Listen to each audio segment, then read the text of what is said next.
been just god-awful offensively. Yes. Even back in the Pat Fitzgerald days, back when they competed a little bit and went to the Rose Bowl. But Chip Kelly's going to be calling plays for him now. So, that should be those two right there are very interesting to me. Well, and to go along with what you're saying, Gary Patterson now, the Southern Cal defensive coordinator, is going to be interesting too, coming from obviously TCU. Yes, and see the interesting thing about this too. Shane, look, Lincoln Riley has had a lot of success with his offense. Where they have struggled is defensively. So Patterson will help them. And by the way, look, age has nothing to do with this in a lot of ways. In some ways it does. But Patterson's now 66 years old, but he is in good shape and he can still coach. So no, to your point, there's going to be some real interesting combinations here, is it not? Yeah, I didn't even realize Gary Patterson. I think he's a great defensive mind. He will definitely help the Trojans. Warren Sapp is no longer going to be coaching for the Colorado Buffaloes. What happened there? Well, we really don't know, but he is no longer there with Dion. He spent a couple of seasons there. Dion has promoted Chris Marr to be coordinator after the departure of Robert Livingston, who took a job with the Broncos. With that too, so but it'd be interesting to see what Sapp will do in that situation. I don't know how many people have seen this, but one of the sadder things I've seen in a while was the Colorado quarterback Dominic Ponder. He was only 23, has passed away. He was involved in a single car accident. I don't know if you've heard any more on that, Shane, but that's a real tragedy in so many ways. Had a bright future in front of him, and unfortunately had a car accident a few days ago. The Pouncey twins, Mike and Marquise, invite you to try the mango martinis at Spurrier's Gridiron Grill, handcrafted with their J.F. Hayden liqueurs. Try those flavors or find your favorite at shopjfhaydens.com. Brent, let's go around the SEC. What's going on in Tuscaloosa? Well, they start spring practice next week. Matter of fact, I said next week. They actually practice on Sunday. So they've got some guys who are out. London Simmons is recovering from an injury. He had 19 tackles last year. Offensive lineman William Sanders has a back injury. Tight end Danny Lewis is going to be out for a little bit. Also, Bray Hubbard and Xavier Brown. Alabama secondary is going to be really good. They return a lot in the secondary, and they will begin the spring on a limited basis themselves. So, going to be a very important spring in Tuscaloosa. Yeah, it is. We have a text, Brent, on the Titan More text line from Josh and Wamama. He wants to know your opinion on who are the most exciting quarterback battles this spring in the SEC. Well, that's a great question. Well, for one, that we just mentioned is at Alabama, Austin Mack and Keelan Russell. Keelan Russell, who very, very few people know about, is just a phenom, and they think that eventually that he will get that job too. It's going to be interesting what Ryan Silverfield is able to do also at Arkansas in that situation, and what Alex Golis does at Auburn. The reality is all of these are battles, and it's really hard to say who's going to come out of it. That's a great question, and something we'll deal with as it goes along. And obviously, Florida has got their quarterback battle too. So, Shane, we had a lot of these quarterbacks figured out last year. This year is going to be a little more of a mystery. Yeah, there's a few teams that have their guy already penciled in, but yeah, the Gators, the ones that come to mind, Alabama, the Gators, I don't know if Arkansas has their guy penciled in yet. Not yet. Because Taylor Green left. So there's a lot of job openings. I think Auburn has got their guy. The kid from South Florida will be their starting quarterback, in my opinion.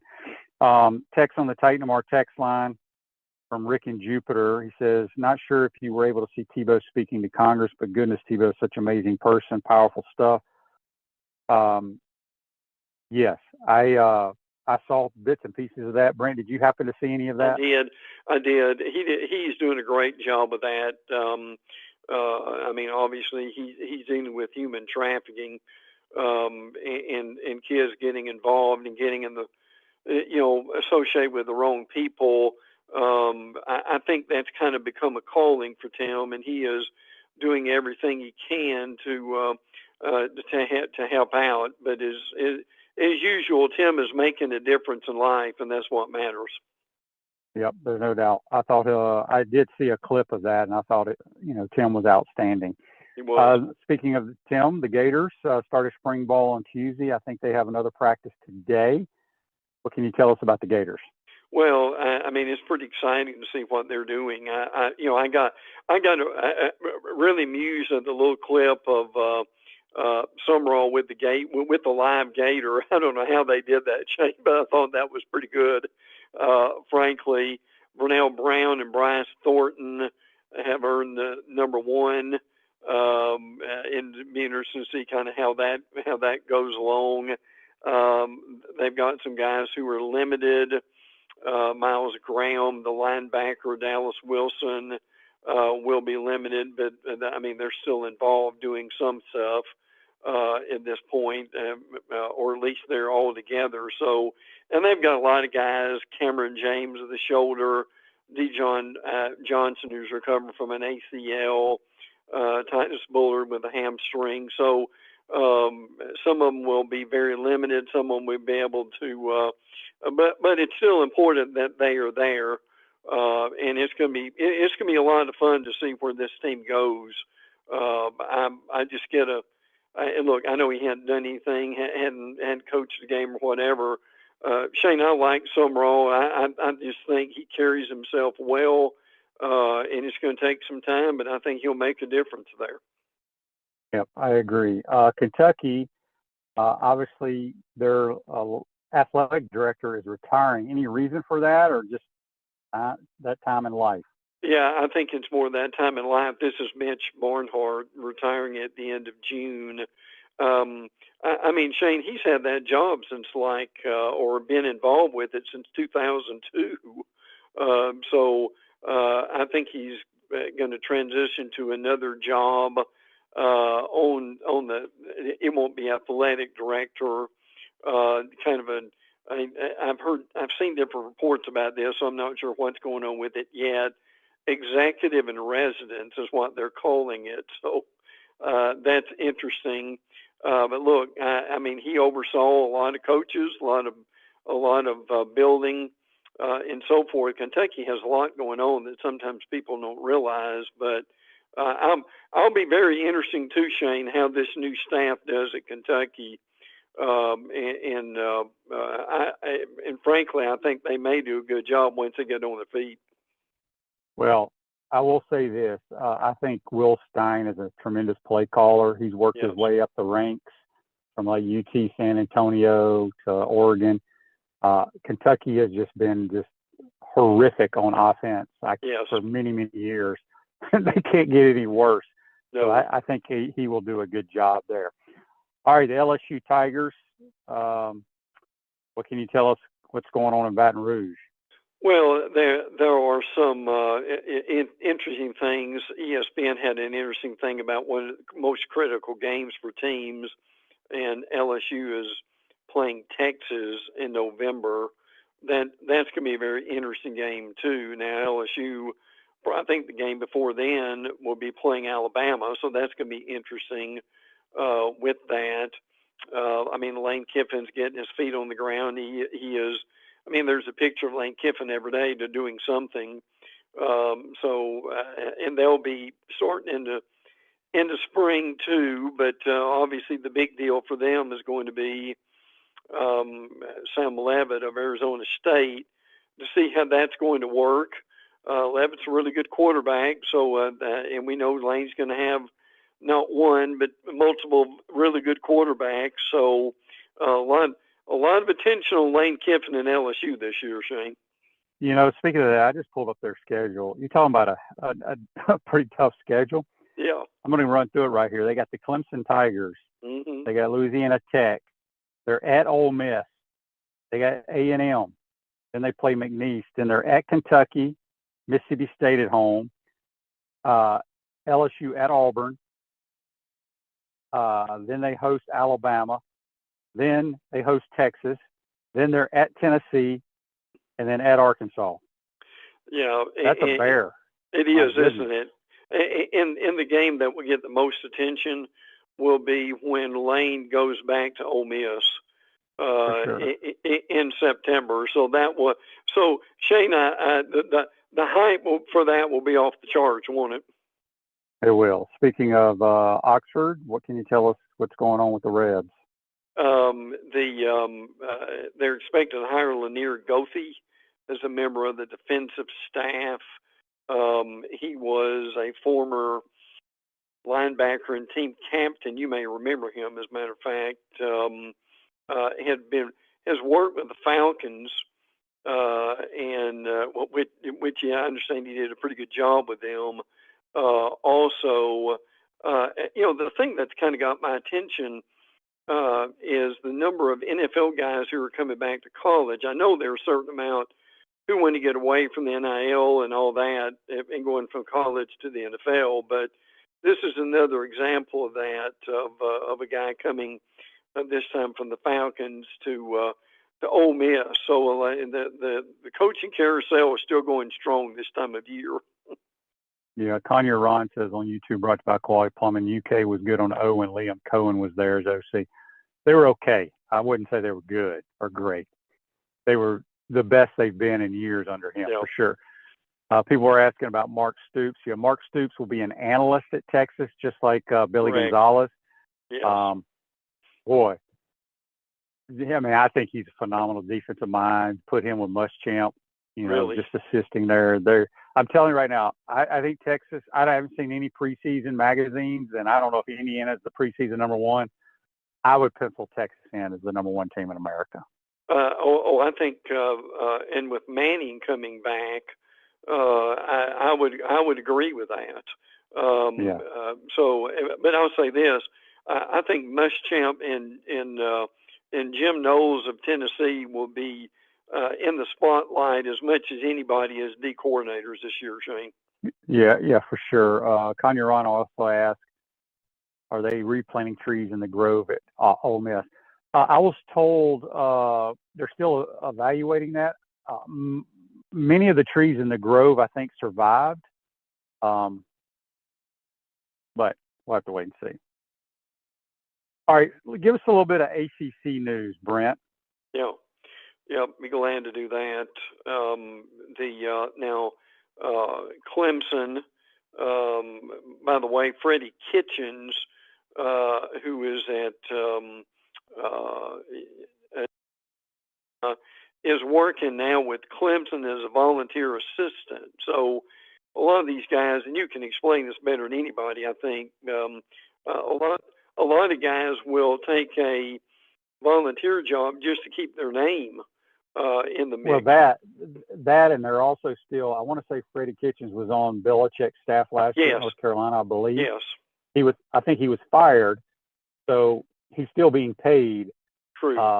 So these guys just like to coach football and be around, and it is to keep their name in the game. Yeah, no doubt. Yeah, absolutely. So that's going to be, and look, it's going to be interesting to see how Clemson does if they're going to rebound. They've got a big game with Miami on October the 3rd that's coming up, but that's going to be one of the more interesting questions, certainly. And obviously you've got Miami. Can Florida State rebuild at this point too? I think they've got a big game at Miami on October the 17th. Florida State's got 23 transfers at this point too, so that they're looking at they've got guys coming back like Deuce Robinson and who they really like. They've got quarterback's going to be in the spotlight. Ashton Daniels could be the guy. We don't know. He transferred over. So I tell you, Shane, it's going to be a very interesting spring for a lot of football teams, is it not? Yeah, there's no question. Andy's question for you, Brent. I didn't see this, but his question on Facebook Live brought to you by Mel Law. Did you see the rankings of the top 25 college players of all time? Tebow was number 4 and Spurrier was at 22. Do you think Spurrier was a better player or coach? I'll answer that. Again, I never saw Coach play in person, but I think he'll tell you that he was a much better coach than he was a player. Yeah, I would agree with that, Shane. I mean, he was. I mean, as a coach, he did things. Look, and I'll be brief on this, but he came into the SEC when the SEC was a running first league, and he was smart enough to figure out that if he would cause defenses a lot of issues if he threw the ball, and he did, and he was ultra successful because of it. Yeah. Brandon says, did you happen to see the article The Athletic did on the Dean Dome? They were basically at a crossroads of renovating or building a new stadium. The university has faced backlash, and it's similar to what we faced with the Swamp and the O-Dome. I have not seen that article. There's that Dean Dome. I can't. It'd be hard to see a North Carolina building a new stadium or a new basketball arena. Really? Yes. Yep. All right, Brent, got any nuggets before we get you out of here? Always got a few nuggets. South Carolina just cannot get out of their own way at times. One of their starting, matter of fact, I think it's 2 of them, but one of the main ones, Josiah Thompson, is out for the entire spring, and Shane Beamer does not think he'll play during the season. So, look, I mean, South Carolina's got some key guys coming back, but they really need their offensive line intact. And Shane already, and it's not even started in spring, that they've got a couple of guys on the line who are already out. Yeah, that's. I don't think South Carolina's going to be very good. That's my prediction. We'll have to wait and see. Brent, good stuff as always, my friend. We'll talk to you next week. Good. Look forward to it, pal. Take care.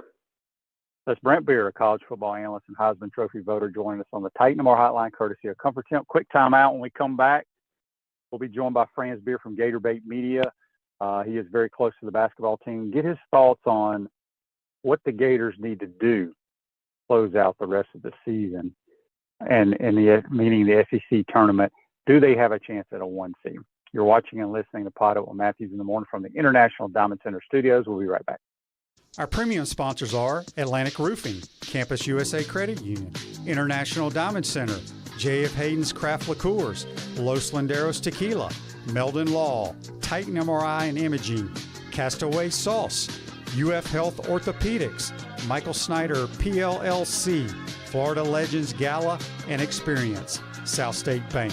Gridiron sponsors are Baker Sports, Florida Cracker Oyster, Electronics World, Gallo Car Wash, Miapa Latin Cafe, Peachland Dental, Quality Plumbing, Ruse Ogre State Farm, Silverback Concrete, 84 Lumber, Big Mills Cheesesteaks, Celebrate Primary Care, Gator Bait Media, Florida Cracker Kitchen, Gator Dominoes, Ironwood Golf Course, McDonald's of Gainesville, Tropical Smoothie Cafe, UF Bookstores, International Gold and Diamond Exchange, Advocare, MGNA Wealth, Comfort Temp. Watch and listen to us live on Facebook or YouTube. Listen to podcasts wherever on Apple, Spotify, or wherever you listen to your favorite podcast. Remember to like, follow, and subscribe so you don't miss an episode. And to advertise, be sure to call my man Freddie at 352-284-3733.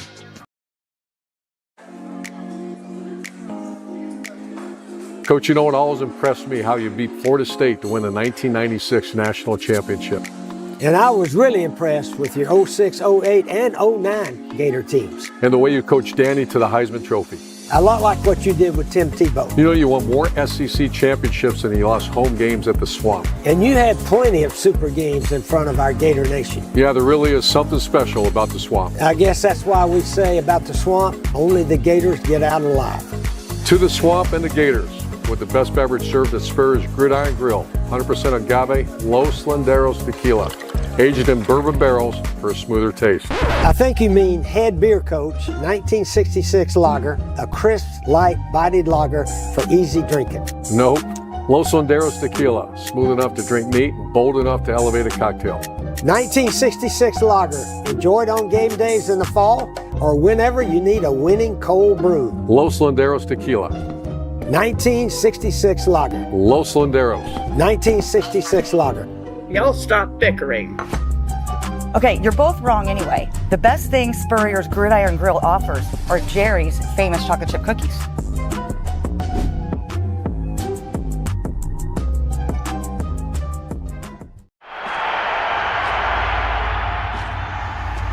Naysayers. Setbacks. Injuries. Life throws a lot of hurdles your way. The key is just keep jumping them.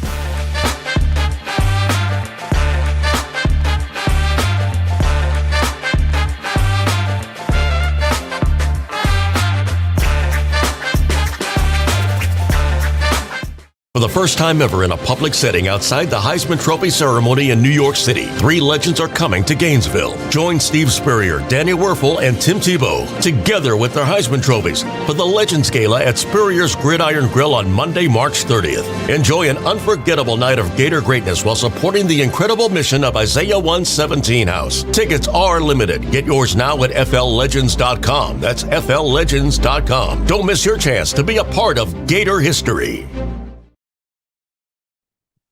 Welcome back to the International Diamond Center Studios. Gallo Car Wash is locally owned by UF alum and the only car wash that provides NIL opportunities to Gator athletes. Locations on Northwest 13th Street, Wilson Road. Coming soon to Jonesville and Alachua. Back to the Titan More Hotline, courtesy of Comfort Temper man Franz Beard from Gator Media, who is locked in with the basketball team. Good morning, Franz. How you doing? It's good morning here. I hope everything's going well for you, Shane. Absolutely. All right. Gators have one game left, and man, what a great place to end the regular season in Rupp Arena. The Wildcats are kind of reeling right now. How do you see this game? Oh, I guess what I should ask is, obviously, we're playing with a lot of momentum. A, do you think Tommy Houck plays in this game? And B, what do the Gators need to do to win and finish the season off the way they want going to Nashville? Tommy's going to play. He could have played the other night, but that was just a precaution. You've had sprained ankles before, and you know the best thing you can do is give him a little rest. But you know, in a few days afterward, he's fine. So this will be, you know, when he plays, it will have been 7 days. He'll be good. And you know, you saw him play even after he tweaked his ankle last week against Arkansas, and he was, you know, he had an alley-oop there that was just unbelievable. So he'll play. What do they need to do at Rupp? First and foremost, this is senior day at Rupp, and senior day at Rupp is always a very emotional day, and you got to take the crowd out, and this is one of the toughest places to play if you get behind or you let Kentucky start feeling some momentum when you're ahead. They'll make dazzling comebacks because somebody will make a couple plays and you don't slow their momentum. So that's the key. Get momentum of your own and have the ability to stop them from going on runs. And you do that, you win the ball game. Florida's a better basketball team than Kentucky by far. And after this game, I promise you, you're going to see on the Kentucky message boards, we need to fire the Pope and we need to bring in Todd Golden. That's what's going to, I promise you, that'll be on their message boards. And good luck with that. Yeah. I saw this on Twitter. I screenshot it because I wanted to talk about it with you on here. Florida's never considered one of the blue bloods around the country, but I think I'm pretty sure about this. Since 2000, Florida and UConn and Duke are probably the three top programs when you look at championships and things of that nature. But when you compare Florida to Kentucky, Franz, since 2000, Gators have 3 national titles. Kentucky has 1. Yes. Title game appearances, the Gators have 4. Kentucky has 2. Final Fours, Florida has 5. Kentucky has 4. Elite Eights, both teams have 9. SEC titles, we have 7. Kentucky has 10. And overall wins since 2000, the Gators at 575, Kentucky at 660. So, I mean, it's just interesting when you just talk to an average person and say which program has been better in the last 20 years. Obviously, they're going to say Kentucky, but that's not the case. It's just a tribute to what our coaches have done and especially what Todd Golden has done. Friends, I've played basketball through high school on a really good high school team. I am amazed at his X's and O's. I think we get more easy buckets than any basketball team I've seen in years because of his scheme. Do you see the same thing I'm seeing? Oh, yeah. Florida has 3. Duke has 3. Carolina has 3. UConn 5. That's since 2000. And when you think about that, that's 14 of the 25 previous national championships have been won by those teams. And Carolina's lost in the championship game. Duke's lost in the championship game. So you figure Florida's been there a bunch of times, and these are the teams that dominate. And yet Florida is considered like the country cousin of the bunch. And Shane, that's really for good reason. We didn't even win an SEC until 1989.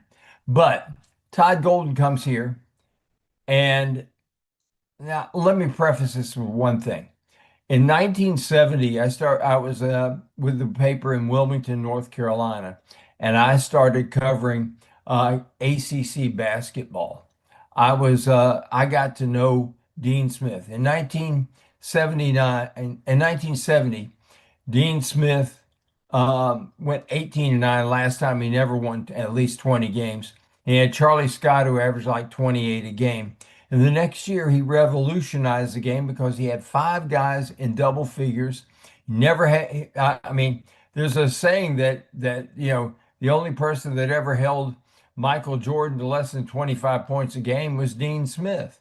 And Dean had this scheme that everybody scored. Now you fast forward to this year and the last couple of years, and look at Todd Golden. Even though last year Walter averaged 18 a game, everybody else scored. This year, you got 6 guys averaging double figures. They get the ball up the court faster than any team I've seen. You have the 2 fastest guards, I believe, in college basketball, in Xavier Lee and Boogie Fland. They can't be pressed. I mean, it's impossible to press Florida. So if you get behind, you're just going to have to make shots because you're not going to get it by stealing the ball away from them. They don't turn it over. Boogie and Xavier Lee don't turn the ball over. You have 2 perfect release guys in Tommy Hawk and Alex Condon who can handle the ball like guards, and they get the ball up the court. And once they got it up the court, the ball moves. My goodness, the ball moves. I'm just so impressed. And here's the thing that goes along with what you said. Todd Golden adjusts on the fly better than any coach in basketball right now in the college ranks. I agree 100% with that. Atlantic Roofing, your roofing experts for residential and commercial roofing with more than 50 years of local experience. Friends, the thing about this basketball team, every time I watch them, because, I mean, like you watch Arkansas play last night. Arkansas has some dudes, man. They go and they blow out Texas at home. But what has made this team to me so good this year is their suffocating defense. Oh, I mean, we don't allow people a whole lot of wide open shots, and we're going to bang on you down low. But I think what gets this team going is their defensive effort, and as you said, the transition from that defense. I think that's what's going to allow them to make a deep run in the tournament. It's because I think of their defense. What do you think? absolutely. And the amazing thing is they come off the bench. They got three guys that come off the bench.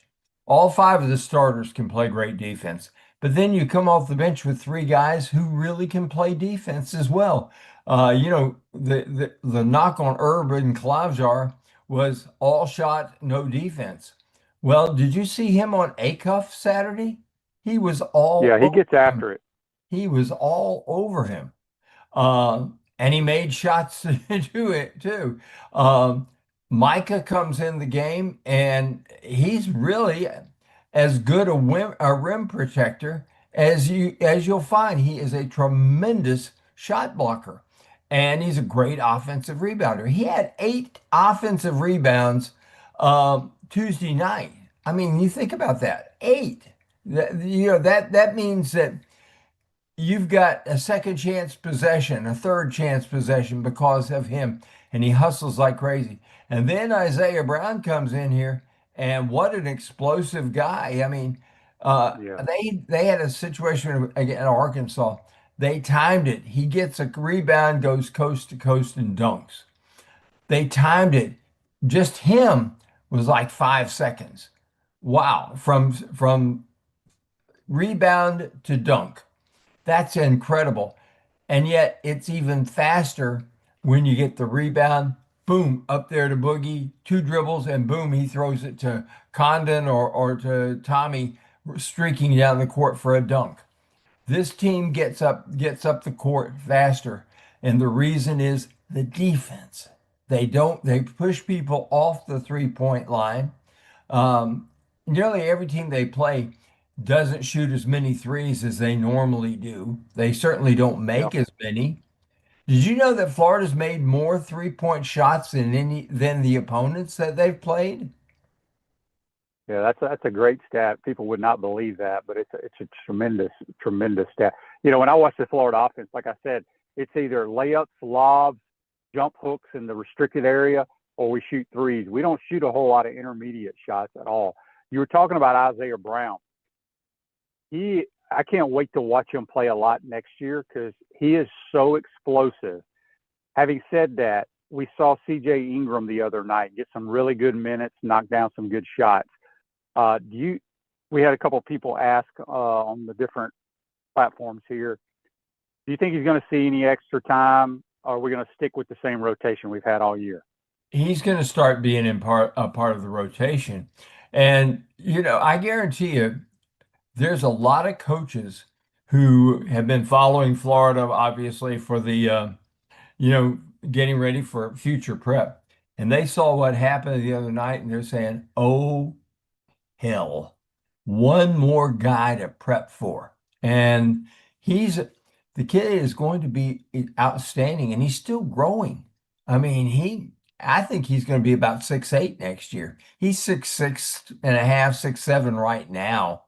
I think he's going to end up being about 6'8". He may even make it to 6'9".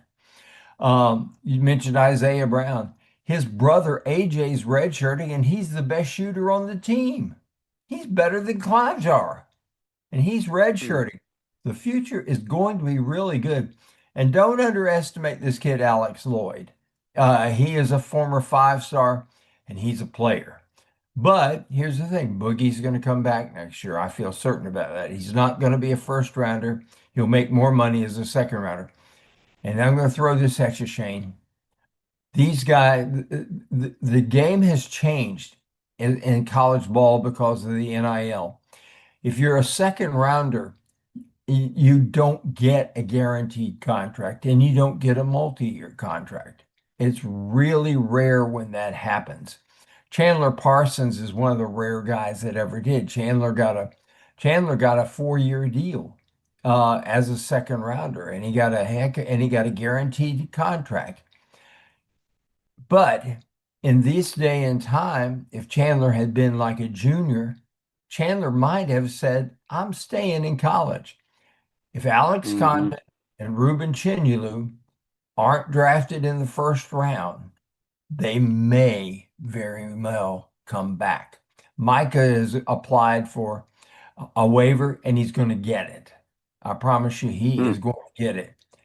They could end up next year with just as good a front line. And then you got these young explosive guys, or, Boogie, Klavjar, Isaiah, AJ.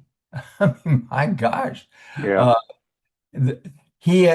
This is the genius of Todd Golden. He has constructed a roster that is capable of sustaining. And that's what always was the thing that separated before Billy Donovan. That was what separated Florida, was it was always up and down, up and down. Billy is the one who solidified that with good roster construction. Mike White let it get off the rails a bit, but Todd's come here and he's great at roster construction. I think he may be as good as anybody in the country when it comes to that. Yeah, I have to agree with that. All right, switching gears before we get you out of here. Football practice has started. I don't know if you've been out there at all to watch. I know you and Buddy had Coach Summerall on y'all's show. Just your thoughts. I know they've only practiced once. They'll practice again today. We haven't played any games, but just your thoughts on the whole program from what you've seen and heard from Coach Summerall. Well, I had the chance to meet and talk with John for about 5 or 6 minutes at halftime of one of the basketball games. He was coming out of the tunnel, and just as I was coming back in from getting a book to get it signed, and this guy exudes confidence, and I love I asked him a question. I said, "Talk to me about toughness." You'd say that all the time. The first thing he said, Shane, was, "It starts up here in the mind." He says, if you are not tough in their mind, if you don't have a tough mind, you're not going to have a tough body. And, you know what that made me think about? Made me think about a guy that was on the team with you named Scott Jocelyn. He was the #1 high school lineman recruit in the country, a 5-star guy that was touted to be a game changer. They said, this guy will be, there were people who even said he'll play 1 year of college ball and he'll be ready for the NFL. Well, I don't know that he ever played a snap when you were there, but that's a guy that didn't have any toughness whatsoever. Now, compare that to a guy like Tony Rowell. I mean, if there was a bar fight, I'd want Tony Rowell on my team. No doubt. But toughness is what this guy talks about. And he exudes confidence and he exudes toughness. And he says, if you're not confident, if you're not tough, if you are not ready to win, then there's no place for you here. And I like that. Yeah, I like everything, man. And I like the players they've brought in the portal. You know, obviously, I don't know much about the linemen coming from Georgia Tech, Stanford, Penn State. You got to trust Troutwine, the guys that he's coached. I do know this. Every time I watch Georgia Tech play, especially against the Georgia Bulldogs, they held their own with the line of scrimmage from a physicality standpoint.